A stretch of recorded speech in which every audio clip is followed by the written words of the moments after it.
Jerusalem là họ làm nơi mong mãi miền yong em lo mong mãi cũng phải là họ là nơi chỉ sự miền yong mẹ thơ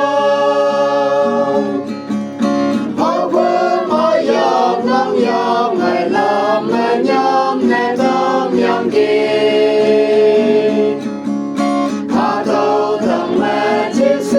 Việt Nam nguyện kỳ sĩ hoa vô phai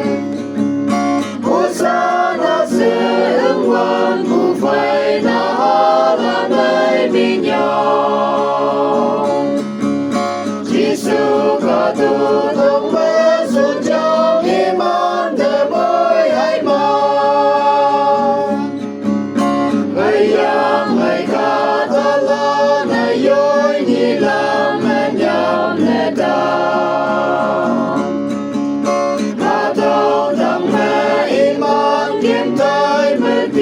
sĩ hoa vô phai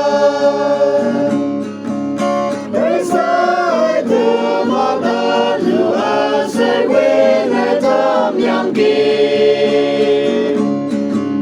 đi a cơn nhớ nắng cao quang a sẽ sinh mẹ thăm nắng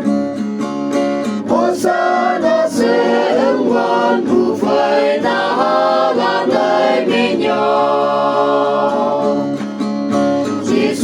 cả tu thông mê sự trong hiểm an đời mới hay mà vì ta đi hay Jerusalem mà mẹ Giêsu hoa kèm không đi bà mẹ kia luôn vì thương lần nan trên ngôi âm kia đâu ý bà cả chỉ hữu đi là đi bố mùa ơi yong hoa